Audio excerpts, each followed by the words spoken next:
এই ভিডিওটা হচ্ছে দশমীর পরের দিনের ভিডিও। সেই দিন ছিল শাঁখ বাজানোর কম্পিটিশান, ধুনুচি নাচের কম্পিটিশান, মানে প্রত্যেক বছর যেটা হয়ে থাকে। তো এখানে আমার শাশুড়ি মা শাঁখ বাজিয়ে এলো, আর জানকে নিয়ে গেছিলাম ধুনুচি নাচের জন্য। তো অনেকক্ষণ ধরেই বসেছিলাম, জান আর বসে থাকতে চাইছে না, তো আমি ভাবলাম একটু বাইরেটা ঘুরিয়ে আনি।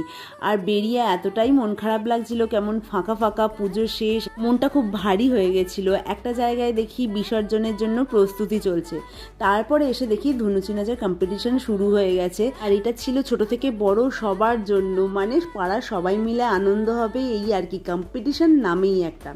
তো রোজি এখানে খুব সুন্দরভাবে ধুনুচি নাচ করলো, তারপরেই জানের নাম ছিল। কে আমি পাশ থেকে বলে দিচ্ছিলাম যে একটু পাটা নাড়া, হাতটা নাড়া, এই জিনিসগুলো না মেমোরিজ হয়ে থাকবে, বড় হয়ে ও যাতে দেখতে পারে আর তার সাথে সাথে আমরাও দেখতে পারি।